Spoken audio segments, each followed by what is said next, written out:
The story begins in Havenport, a glittering city on the American coast where wealth and power reign supreme.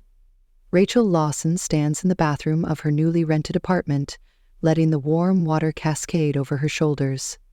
At 25, she has just returned to this city after 20 years, her heart pounding with a mix of anticipation and dread. The steam fogs the mirror as she closes her eyes, trying to wash away the exhaustion of a long journey. This apartment, a sleek modern space with floor-to-ceiling windows, belongs to Reed Enterprises, a name she vaguely recognizes but doesn't yet connect to her past. She's here for a reason, a purpose that has burned in her chest for years, though she keeps it buried for now. Suddenly, the bathroom door flies open with a loud bang. Rachel spins around, clutching a towel to her chest, her voice sharp with panic. "Get out, you creep!" Standing in the doorway is Jasper Reed, a tall man in a tailored suit, his dark hair slightly tousled and his green eyes wide with surprise. He freezes, hands raised as if caught in a crime. "I thought this place was empty, I swear," he stammers, his voice deep but flustered. Rachel glares at him, pulling the towel tighter. "Do you always barge into bathrooms without knocking?" Jasper blinks, then a slow grin spreads across his face. "Only when I hear something suspicious. Bad habit, I guess." Rachel's cheeks flush with embarrassment and anger, but before she can fire back, Jasper steps into the room, his demeanor shifting from awkward to alert. "Wait, stay there," he says, peering past her toward the open window. "I was chasing someone. They must have come through here." Rachel frowns, still clutching the towel, her mind racing. "Chasing someone? In my apartment?" Jasper nods, moving swiftly to the window. "Yeah, a guy broke into my office downstairs. This building's mine. I figured he'd run up here to hide." Just as Rachel opens her mouth to demand more answers, a shadow moves outside the window. A man in a black hoodie lunges through, his face obscured, a knife glinting in his hand. Rachel gasps, stumbling back against the sink. Jasper reacts instantly, grabbing the intruder's wrist and twisting it until the knife clatters to the floor. The two men grapple briefly, Jasper's strength overpowering the smaller figure. With a swift shove, he sends the intruder sprawling, then pins him against the wall. "Who sent you?" Jasper growls, his tone icy. The man snarls but says nothing, struggling under Jasper's grip. Rachel watches, heart hammering, as Jasper ties the man's hands with a towel from the rack. "You okay?" he asks, glancing at her over his shoulder. She nods, though her hands tremble slightly. "Yeah, thanks to you." Jasper drags the intruder out of the bathroom, tossing him onto the living room floor. "Stay put," he orders, then turns back to Rachel, who has followed him, still wrapped in her towel. "Guess I owe you an explanation," he says, rubbing the back of his neck. "I'm Jasper Reed, CEO of Reed Enterprises. That guy was after some files. Didn't expect to find you here." Rachel studies him, her initial shock giving way to curiosity. "Rachel Lawson," she replies curtly. "I just moved in. Didn't expect to break in on day one either." Jasper's eyes linger on her for a moment. Then he bends down, picking up something the intruder dropped, a delicate silver necklace with a small heart pendant. "This yours?" he asks, holding it out. Rachel's breath catches. It's her mother's necklace, the only thing she has left from her. "Yes," she says, taking it quickly. "Where'd he get it?" Jasper shrugs. "Must have snatched it when he ran through. Lucky I caught him." Their conversation is interrupted by the sound of footsteps in the hall. Jasper's security team bursts in, two men in dark suits who quickly take the intruder away. "Handle it," Jasper tells them, then turns back to Rachel. "You sure you're okay? That was a close call." She nods again, clutching the necklace. "I'm fine, just not used to this kind of welcome." Jasper chuckles, the warm sound that softens his sharp features. "Well, guess I'm your hero now, huh? Not a bad way to meet." Rachel rolls her eyes but can't suppress a small smile. "Don't get ahead of yourself." Jasper steps closer, his tone shifting to something more serious. "Funny thing, though, your name sounds familiar. Lawson, right?" She tenses, unsure how much he knows. "It's a common name," she says evasively. Jasper tilts his head, studying her. Maybe, but I've got a good memory. My grandfather, Walter Reed, set up an engagement years ago with a family named Lawson. For me, ring any bells? Rachel's stomach drops. An engagement? She's heard whispers of it from her mother's stories, a deal struck between the Lawsons and Reeds before everything fell apart. That's ridiculous, she says, brushing it off. I'd know if I was engaged to someone like you. Jasper smirks. Someone like me? What's that supposed to mean? She crosses her arms, meeting his gaze. Rich, cocky, and apparently bad at knocking. He laughs outright this time. Fair enough, but I'll prove it. Granddad's got the papers somewhere. Before she can argue, Jasper pulls a business card from his pocket and hands it to her. If you change your mind about that necklace or anything else, call me. I owe you one for the scare. Rachel takes the card, her fingers brushing his. I don't need favors, she says firmly. I'm here for my own reasons. Jasper raises an eyebrow. Affair of the heart, or something darker? She doesn't answer, her silence heavy with unspoken secrets. He nods, as if understanding more than he lets on. Well, Rachel Lawson, I'll see you around. Stay safe. As Jasper leaves, Rachel stands alone in the living room, the necklace cold against her palm. She sinks onto the couch, her mind spinning. I didn't come back to Havenport for love, she murmurs to herself. I came for justice. Her eyes harden as she gazes out the window at the city skyline, a place she once called home. Jasper Reed might have saved her tonight, but he's a distraction she can't afford, not when she's so close to facing the people who destroyed her family. She clutches the necklace tighter, a silent promise echoing in her chest. This is just the beginning. Rachel Lawson sits alone in her Havenport apartment, the silence of the night wrapping around her like a heavy blanket. The encounter with Jasper Reed still lingers in her mind, his unexpected intrusion and quick rescue replaying like a movie she can't pause. She glances at the business card he left on the coffee table, his name printed in bold letters, Jasper Reed, CEO, Reed Enterprises. Her fingers trace the edge of the card, but her thoughts drift elsewhere. She sets it down and picks up the silver necklace Jasper returned to her, the heart pendant glinting faintly under the dim light. It's more than a piece of jewelry. It's a tether to her past, to the mother she lost and the promise she made. She leans back on the couch, closing her eyes as memories flood in. Her voice, soft but steady, narrates the story she's carried for years. I didn't come back to Havenport for a hero or a husband. I came for my mother.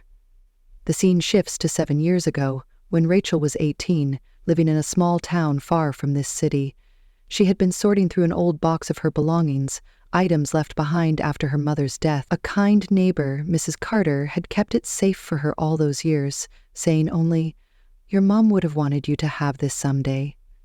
Inside, Rachel found a worn leather journal, its pages yellowed with age. It was her mother's, Margaret Lawson's handwriting filling every line. She remembers the moment vividly, sitting cross-legged on her bedroom floor, the journal open in her lap, the words blurred as tears welled up, but she forced herself to read. Margaret had written about her life in Havenport, her marriage to Donald Lawson, a wealthy businessman with a charming smile and a ruthless heart. The final entries were desperate, scrawled in haste. Donald stealing from Reed Enterprises, one page read. He thinks I don't know, but I found the papers. Judith knows too. They'll kill me if I tell anyone. The last line was unfinished, a shaky plea. If anything happens to me, protect Rachel. That night, Rachel cried until her throat ached, clutching the journal like it was her mother's hand. Mom wrote the truth, she whispers now, her voice trembling with the memory, and I swore they'd pay. Margaret's death wasn't an accident, as Donald had claimed. The official story was that she drowned during a storm near their beach house, a tragic mishap no one questioned. But the journal told a different tale. Donald and his new wife, Judith Pierce, had beaten Margaret senseless after she threatened to expose his crimes. They staged the drowning, and Donald's connections with the local police buried the case. Rachel was only 5 when it happened. Too young to understand or remember clearly, she had been sent to live with distant relatives, then bounced between homes until Mrs. Carter took her in. The journal was the missing piece, the spark that turned her grief into a burning need for justice. Back in the present, Rachel opens her eyes, her grip tightening on the necklace. "I was 18 when I found out," she says to the empty room. "Old enough to know what they did, young enough to dream of making it right." For 7 years she planned her return, working odd jobs to save money, studying Havenport from afar. She learned about Donald's rise to power, his real estate empire built on lies and stolen funds. She read about Judith, his cunning second wife, and their daughter Holly, a spoiled heiress who idolized her father. Now, at 25, Rachel is ready. "I lost my mother," she murmurs, standing up and walking to the window. "But they're going to lose everything." The next day, Rachel drives through Havenport's gleaming streets, her hands steady on the wheel. The city is a maze of glass towers and manicured parks, a playground for the rich. She pulls up to the Lawson estate, a sprawling mansion perched on a cliff overlooking the ocean. The iron gates swing open, and she steps out, her dark hair catching the breeze. This is where it happened, where her mother took her last breath. Her stomach twists, but she squares her shoulders and walks to the front door. Donald Lawson answers, a broad grin spreading across his weathered face. At 55, he's still imposing, with silver hair and a suit that screams money. "Rachel," he exclaims, arms outstretched as if welcoming a prodigal child. "My long-lost daughter back at last." His voice is warm, but his eyes are cold, calculating. Rachel forces a smile, stepping into his embrace. "Good to see you too, Dad," she says, the word tasting bitter on her tongue.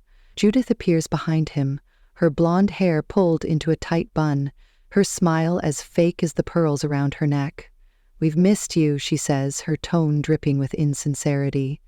Rachel nods. "Sure you have."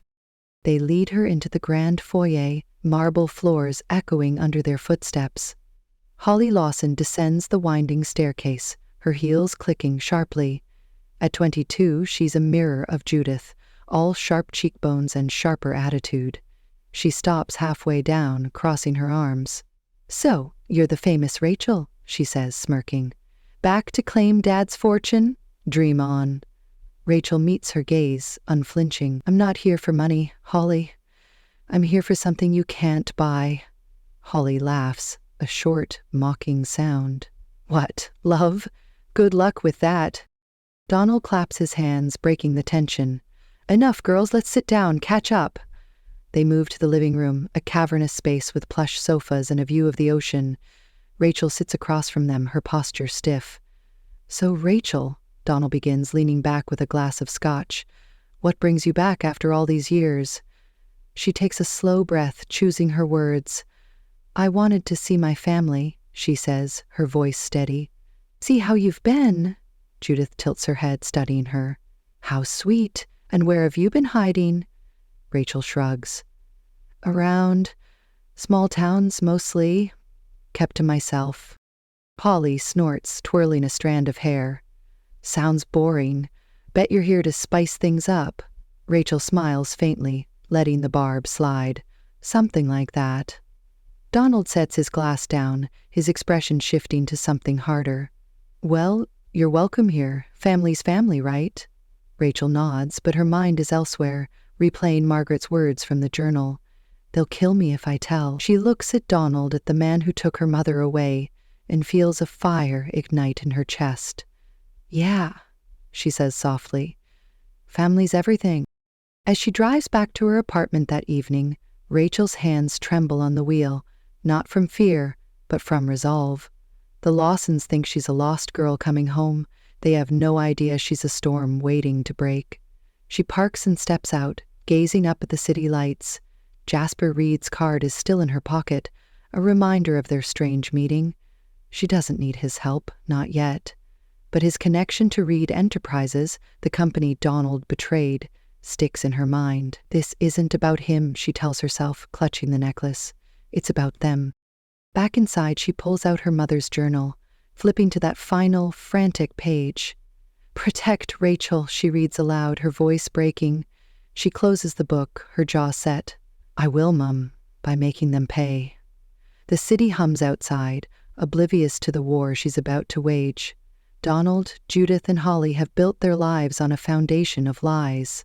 Rachel's here to tear it down, piece by piece. Rachel Lawson walks through the bustling streets of Havenport, the morning sun casting long shadows across the pavement. It's been a week since her awkward encounter with Jasper Reed in her apartment and her tense reunion with the Lawson family.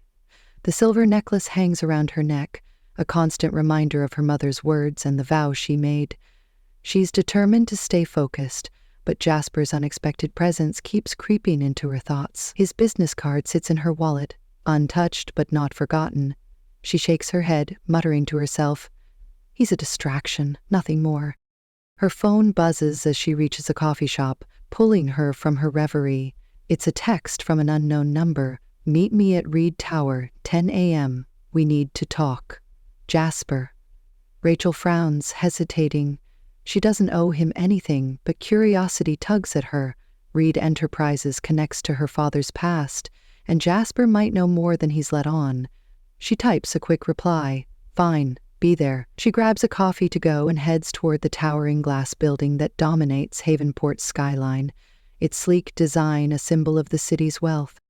Inside Reed Tower, Rachel steps into a marble lobby, her sneakers squeaking faintly against the polished floor. A receptionist directs her to the top floor where Jasper waits in his office. He stands by a massive window, hands in his pockets, looking out over the city. At 28, he's every inch the CEO, confident and composed, but there's a warmth in his smile as he turns to her. "Glad you came," he says, gesturing to a leather chair. "Coffee?" Rachel sits, clutching her to-go cup. "I'm good. What's this about?"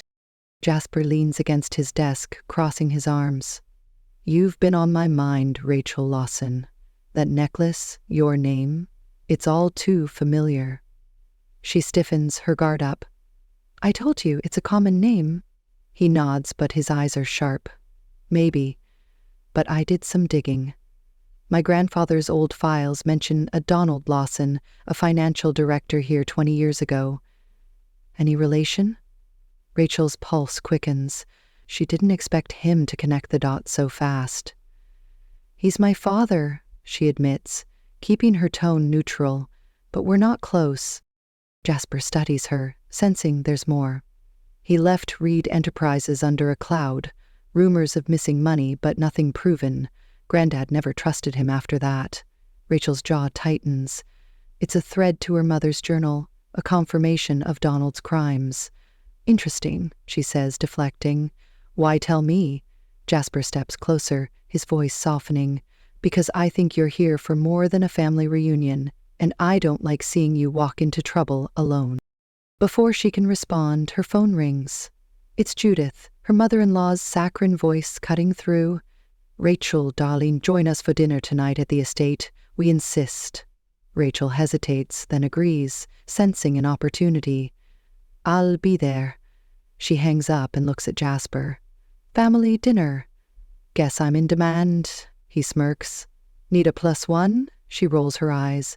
"I can handle it. Thanks for the heads up, though." As she leaves, Jasper calls after her. "If you need me, you've got my number."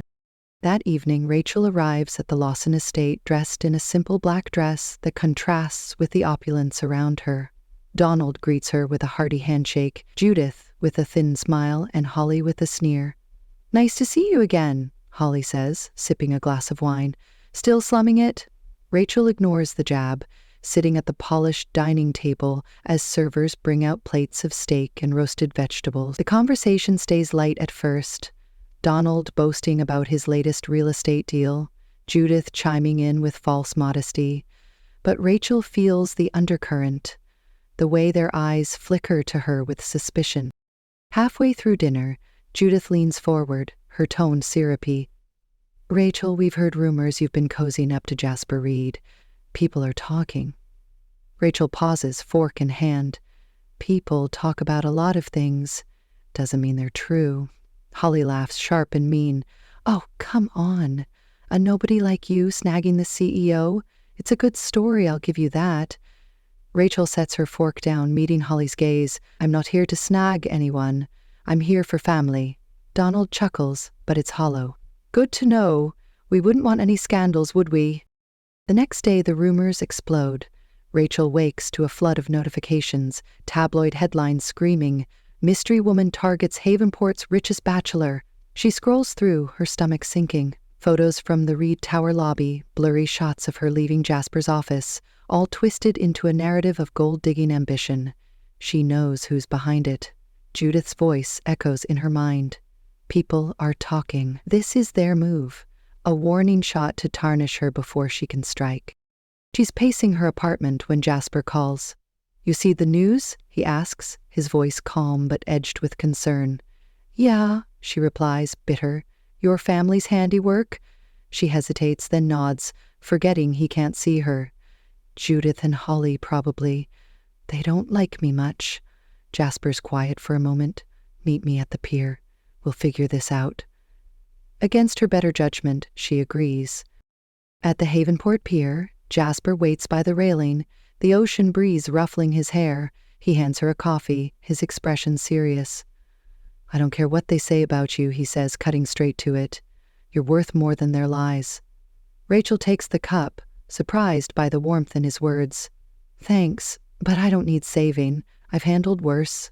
He steps closer, his green eyes searching hers. "I'm not here to save you. I'm here because I want to be. Whatever you're fighting, I've got your back."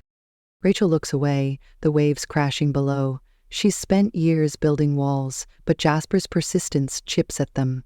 "Why do you care?" she asks, almost a whisper. He shrugs, a half-smile tugging at his lips. "Maybe I see something in you. Maybe I just hate bullies.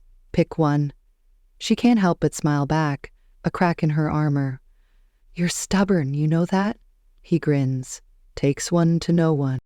Their moment is interrupted by a call from an unknown number. Rachel answers, and a distorted voice hisses, "Stay away from Jasper or you'll regret it." The line goes dead. She stares at the phone, her pulse racing. "Who was that?" Jasper asks, his brow furrowing. "A threat," she says, pocketing it. "Judith's getting creative." Jasper's jaw tightens. "Let me handle it." She shakes her head. "No, this is my fight." Over the next few days, Rachel digs deeper. She sneaks into the Lawson estate late one night, using a spare key she swiped from Holly's purse during dinner. In Donald's study, she finds a locked drawer. With a hairpin, she pries it open, revealing old financial records from Reed Enterprises, marked with Donald's initials.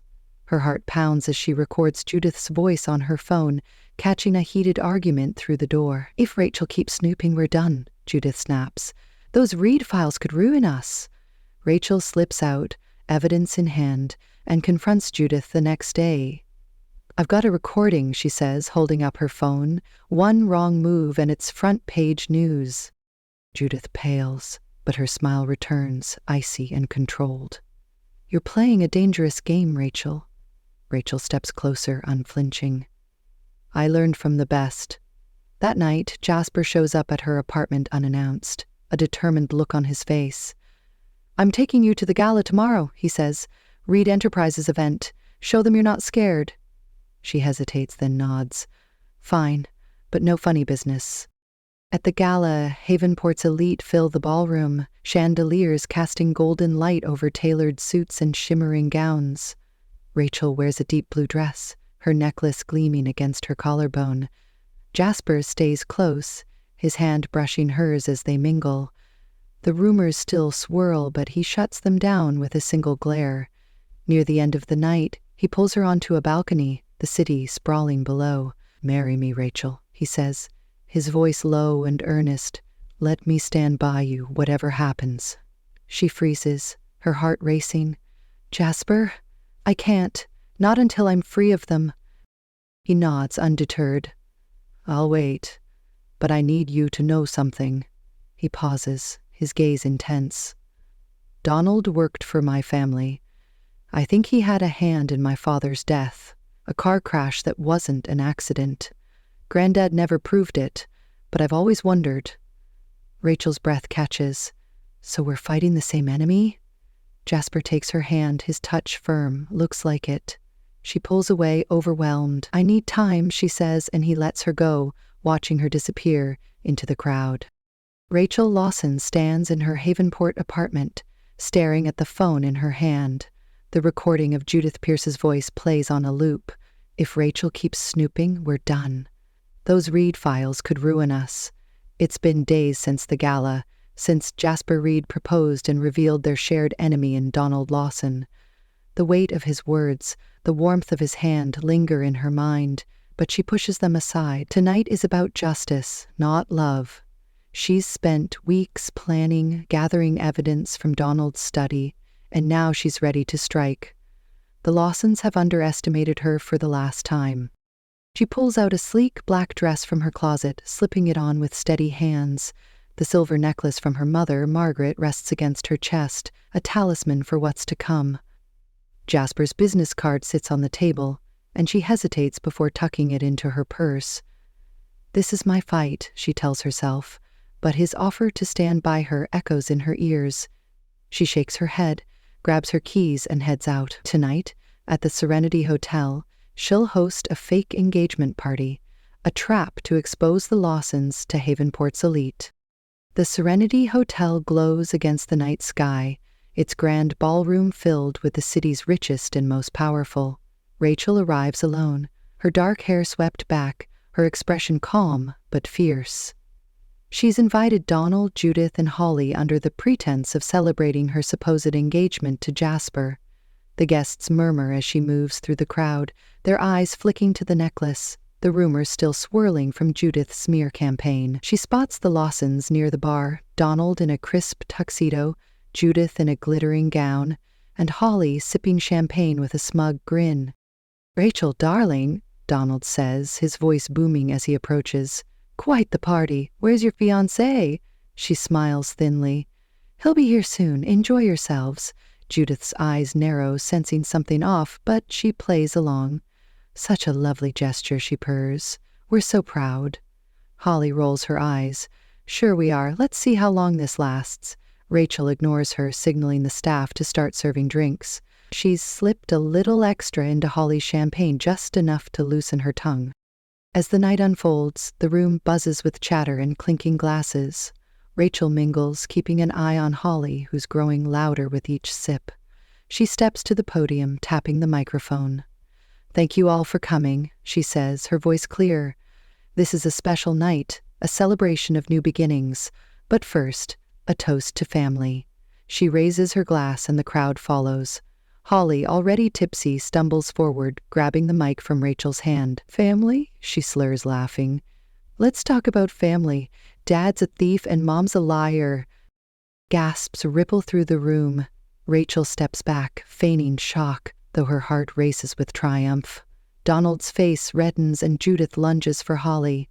"Shut up, you idiot," she hisses, but Holly shoves her away, the mic still live.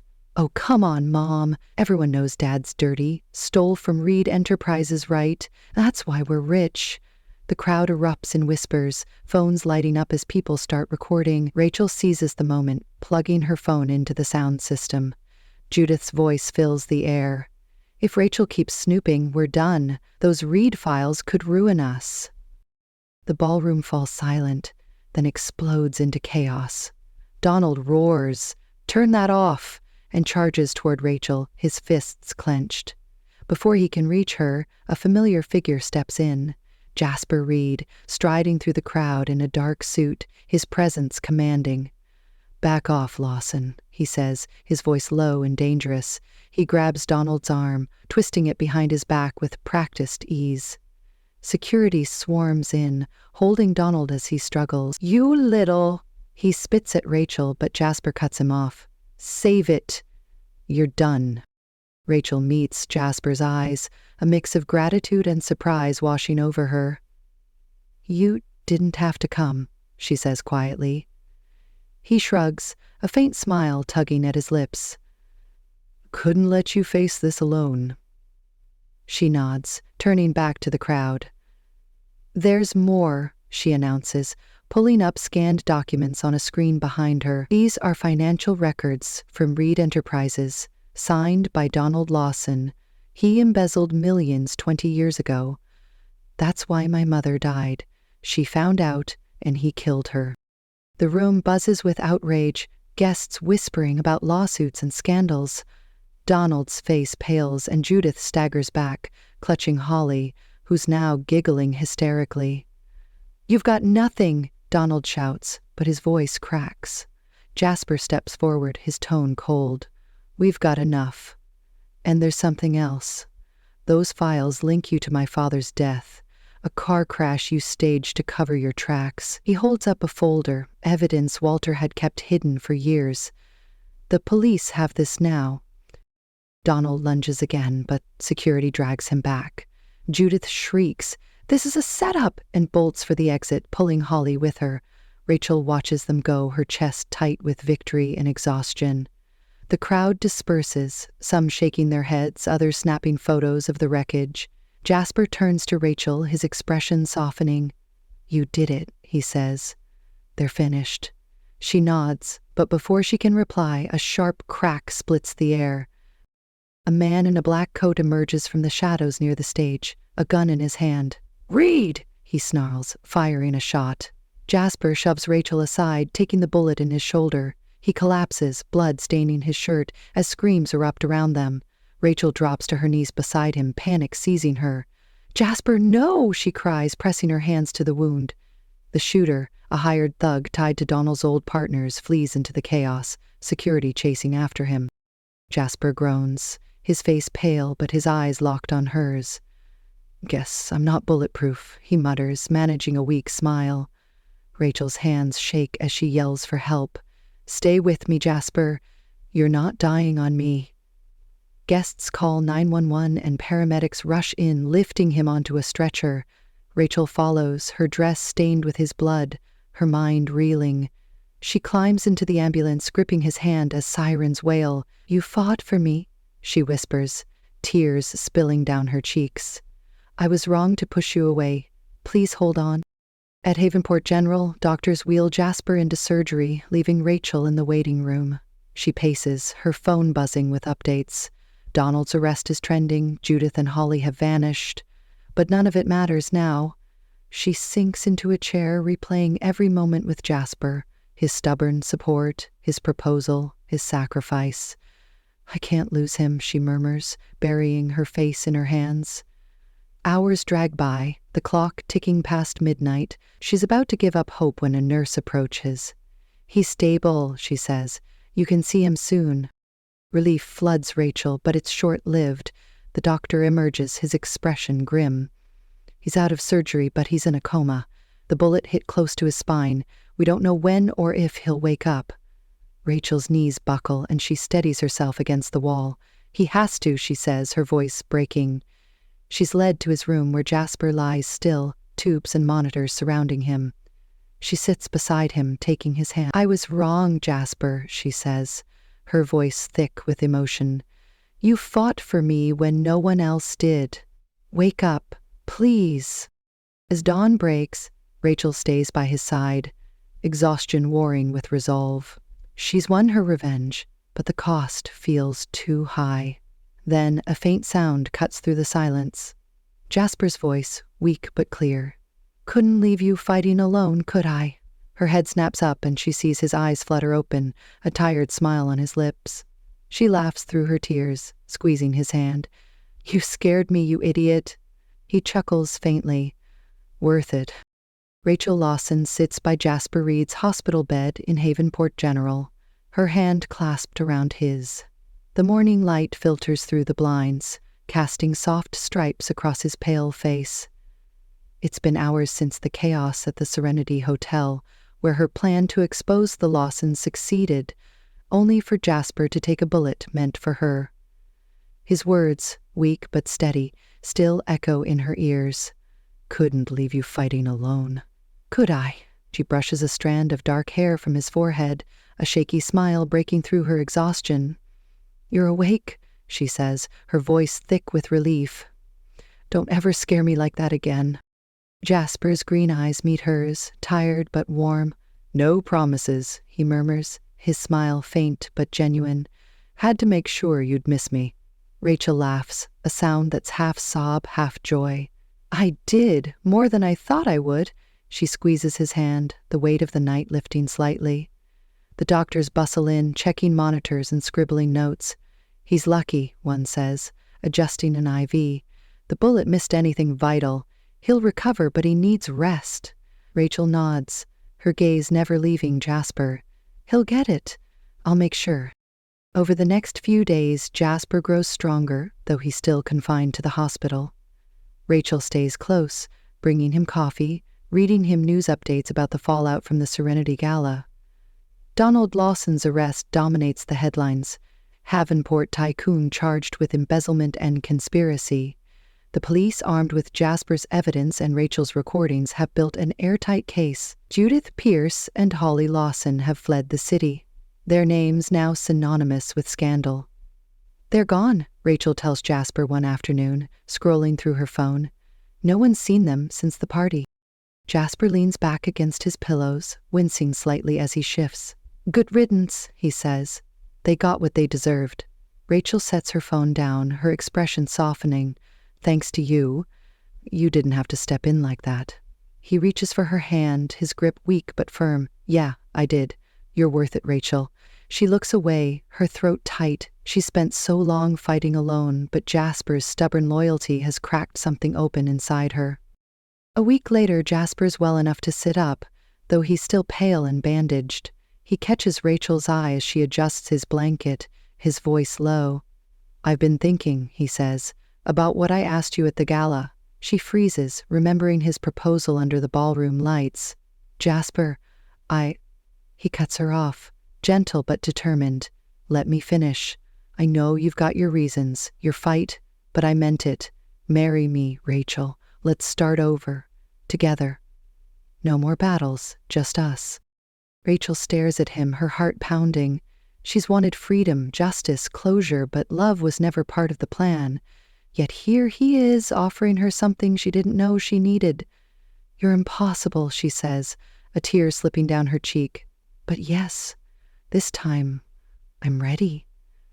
Jasper's face lights up and he pulls her close, kissing her softly despite the pain in his shoulder. Good, he whispers against her lips, because I wasn't taking no for an answer. Their wedding comes a month later, a quiet affair in a small Havenport church. Jasper, still healing, leans on a cane, his suit tailored to hide the bandages. Rachel wears a simple white dress, her mother's necklace gleaming at her throat.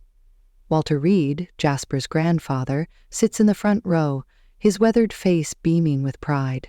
You two were meant to find each other, he says during the ceremony, his voice gruff but warm. The guests, a handful of Jasper's closest friends and colleagues, cheer as they exchange vows. I promise to stand by you, Jasper says, his eyes locked on hers. Always. Rachel smiles, her voice steady. And I promise to let you, she replies, a playful edge to her words. After the reception, they walk hand in hand to the cliffs overlooking Havenport's harbor, the same spot where Margaret Lawson lost her life. The wind tugs at Rachel's veil as she gazes out at the waves. This is where it happened, she says quietly, where they took her from me. Jasper wraps an arm around her, careful of his injury. She'd be proud of you, he says. You got justice. Rachel nods, resting her head against his chest. I did, but I got more than that. I got you. Months pass and life settles into a new rhythm. Donald's trial ends with a guilty verdict, his empire crumbling as he's sentenced to decades behind bars. Judith and Holly remain fugitives, their lavish lives reduced to tabloid gossip. Rachel moves into Jasper's penthouse, a sprawling space with views of the city she once hated. She joins Reed Enterprises, not as a figurehead but as a partner, diving into the financial records Donald once manipulated. You're good at this, Jasper tells her one evening, watching her pore over spreadsheets. Better than me, maybe, she grins. Don't get used to it. I'm just cleaning up his mess. Together, they rebuild the company, turning into something stronger, cleaner. Rachel's sharp mind catches errors Jasper misses, and his vision pushes them forward. They work late into the nights, laughing over takeout in his office, their partnership as solid as their love. "I came here to tear things down," she says one day, leaning back in her chair, "but we're building something instead." Jasper pulls her close, kissing her forehead. "That's what we do, we fix what's broken." A year after the wedding, they stand on the balcony of their penthouse, the city twinkling below. Rachel rests a hand on her stomach, a secret she's kept for a week. "Jasper," she says, turning to him, "there's something I need to tell you." He raises an eyebrow, sensing her nerves. "What's up?" She takes a breath, then smiles. "I'm pregnant."